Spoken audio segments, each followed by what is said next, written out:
কোটা আন্দোলনের পর সবাই যখন ক্লাসে ফেরার প্রস্তুতি নিচ্ছেন, তখন চিরদিনের জন্য ঘুমিয়ে আছেন বিশ্ববিদ্যালয় শিক্ষার্থী হৃদয়চন্দ্র তরুয়া। সহপাঠীদের সঙ্গে আর ক্লাসে ফিরবে না চট্টগ্রাম বিশ্ববিদ্যালয়ের স্নাতক শ্রেণীর ইতিহাস বিভাগের তৃতীয় বর্ষের এই ছাত্র।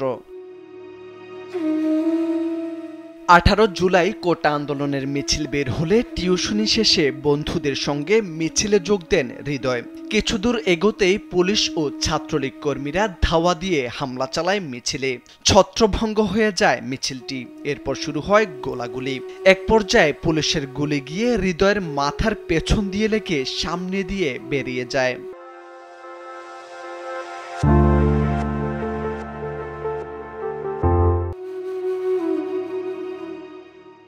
এরপর তাকে উদ্ধার করে ঢাকা মেডিকেলে ভর্তি করা হয়। 6 দিন মৃত্যুর সঙ্গে পাঞ্জা লড়ে শেষ পর্যন্ত 23 জুলাই মৃত্যুর কাছে হেরে যায় হৃদয়।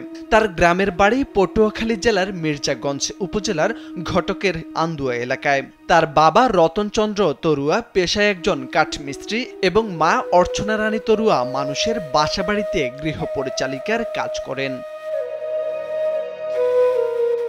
এই দম্পতির এমন কষ্টার্জিত আয় দিয়ে ছেলেকে বিশ্ববিদ্যালয়ে পড়াশোনা করিয়েছেন তারা। স্বপ্ন ছিল পড়াশোনা শেষে ভালো চাকরি করে পরিবারের হাল ধরবেন তিনি। সেই স্বপ্ন একটি মাত্র বুলেটের আঘাতে নিভে গেল।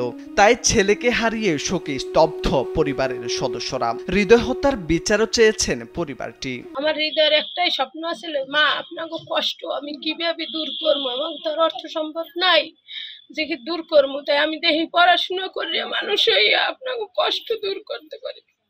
আমার বাবার এইটাই চাওয়া ছিল, ভগবান যে এইভাবে নেবে ওরে স্বপ্নেও ভাবিনি। তাদের আমরা জানতে চাই যে কিভাবে এইটা কারা করছে, এটার তদন্ত হোক বা কারা করছে এটা আইনের আওতায় আনবে, এটাই চাই।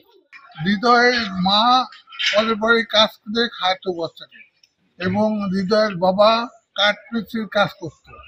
তাদের পরিবারে একজন লোক মারা যাতে তাদের দুঃখের কোনো শেষ নাই। রতন অর্চনা দম্পতির এক ছেলে ও এক মেয়ে। হৃদয় তরুয়া নিহত হওয়ায় এই পরিবারের ভবিষ্যৎ এখন স্তব্ধ হয়ে পড়েছে। তাই তাদের পাশে দাঁড়ানোর আহ্বান জানান এলাকাবাসী। পাশাপাশি আর কোনো সন্তানের এমন মৃত্যু যেন না হয় এবং কোনো মায়ের বুক এমনভাবে খালি না হয়, এমনটাই প্রত্যাশা সকলের। মোরশেদ আলম, কালবেলা।